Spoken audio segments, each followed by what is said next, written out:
اور پھر جب آپ قربانی کا ارادہ رکھتے ہیں، جب آپ بڑا جانور لائیں، اس میں اس بات کا بھی خیال رکھیں کہ جو جو لوگ آپ کے ساتھ شریک ہیں ان سب کی نیت درست ہو. خدا نخواستہ کسی ایک کی نیت گوشت کھانے کی ہوئی تو سب کی قربانی ضائع. جو آپ کے ساتھ 7 لوگ شریک ہیں، سب کی قربانی ضائع، سب کی نیت اللہ کی رضا ہو. اور پھر جو لوگ شامل ہیں ان کا عقیدہ بھی صحیح ہو، اس بات کا بھی خیال رکھنا ہے. انبیاء کرام کے متعلق، صحابہ کرام کے متعلق، اہل بیت اعظام کے متعلق، اولیاء کرام کے متعلق، قرآن و حدیث کے متعلق ان کا صحیح عقیدہ ہو.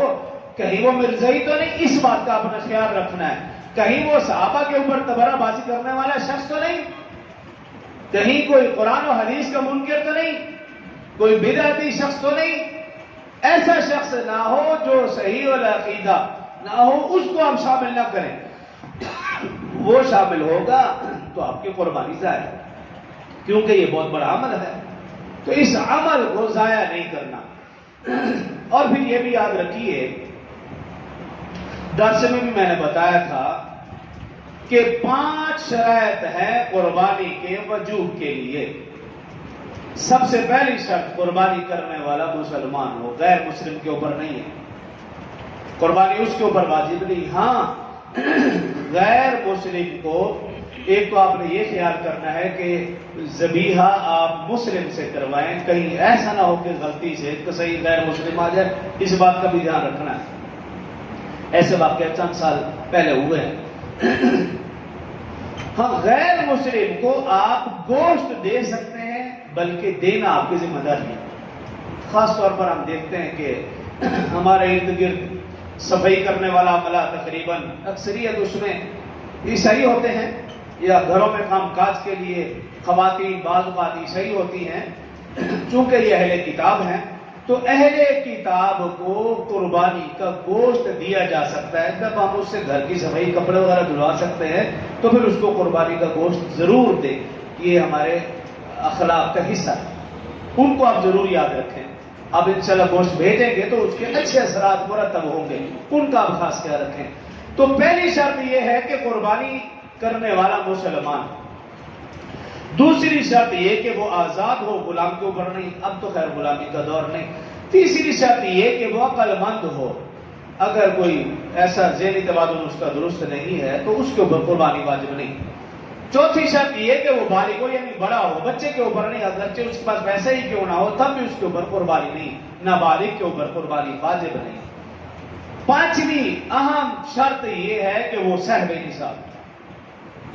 اور صاحب نصاب میں 52.5 تولہ چاندی کا حساب ہوگا، سونے کا نہیں.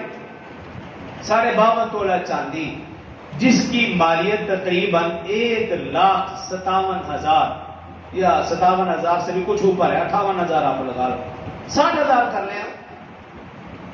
اگر کوئی شخص 1,60,000 روپے کا مالک ہے، پیسے ضروری نہیں ہے، سونا بھی اس میں شامل، چاندی بھی اس میں شامل، روپے پیسہ بھی اس میں شامل، ضرورت سے زیادہ فرنیچر جو گھر میں سال بھر استعمال نہیں ہوتا وہ بھی شامل، ضرورت سے زیادہ برتن جو پورا سال استعمال نہیں ہوتی وہ بھی اس میں شامل، ایک گھر جس میں رہ رہے ہیں اس کے علاوہ اور گھر ہے وہ بھی شامل، ایک گاڑی جو ضرورت کی ہے وہ نہیں، اس کے علاوہ جو گاڑی ہے وہ بھی شامل. یہ ساری چیزیں شامل کر کے دیکھیں گے اگر کوئی شخص 1,60,000 روپے کا مالک بنتا ہے اس کے اوپر قربانی واجب ہے. خواہ وہ مرد ہو یا عورت. ایک عورت کے پاس 5 تولے سونا ہے، 10 تولے سونا ہے، یا 2-4 تولے سونا ہے، کچھ چاندی، یعنی کہ وہ 1,60,000 کی مالک بن رہی ہے. تو وہ سونا زیورات جو وہ استعمال میں، وہ نہیں جو استعمال میں نہیں ہے وہ سونا. اگر عورت کے پاس ہے اور وہ صاحب نصاب بن رہی ہے، اب اس کے ذمہ قربانی واجب ہے. وہ چاہے سونا بیچ کر قربانی کرے لیکن اس کو کرنی پڑے گی. وہ اپنے میاں سے لے کر قربانی کرے تب بھی اس کو کرنی پڑے گی. تو جب ایک گھر میں جتنے افراد ہوں وہ سارے اپنا اپنا محاسبہ کریں گے. اگر وہ 1,60,000 کے مالک بنتے ہیں جو میں نے ترتیب بنائی ہے، ان کے اوپر قربانی واجب ہے، اور اگر وہ اس کے مالک نہیں بنتے تو پھر اس کے اوپر قربانی واجب نہیں۔ جب اللہ کا حکم ہماری طرف متوجہ ہو جائے تو پھر اس میں کیوں چرا نہیں کرنی چاہیے۔ اور دوسری بات یہ، یوم عرفہ 9 ذی الحج کا روزہ، یعنی ہمارے حساب سے اتوار کا روزہ، یہ یوم عرفہ کا روزہ، 9 ذی الحج کا روزہ، رسول اللہ صلی اللہ علیہ وسلم نے ارشاد فرمایا جو یوم عرفہ کا روزہ رکھے گا اللہ اس کا 1 سال گزشتہ اور 1 سال آئندہ 2 سال کے اللہ تعالیٰ اس کے گناہوں کو معاف فرما دیں گے۔ تو 1 دن کا روزہ ویسے بھی چھٹی کا دن ہے، اتوار کا دن، تو کوشش کی جائے اس دن روزے کی۔ اور جو تیسری بات میں نے بتائی تھی 9 ذی الحج کی فجر کی نماز سے لے کر 13 ذی الحج کی عصر کی نماز تک ہر فرض نماز کے بعد تکبیر تشریق پڑھنا واجب ہے۔ اللہ اکبر اللہ اکبر لا الہ الا اللہ واللہ اکبر اللہ اکبر وللہ الحمد، یہ پڑھنا واجب ہے، چاہے آپ امام کے پیچھے ہو یا آپ اکیلے نماز پڑھ رہے ہو یا خواتین ہو، ان کو بھی آپ گھروں میں جا کے بتائیں، ان کے اوپر بھی واجب ہے۔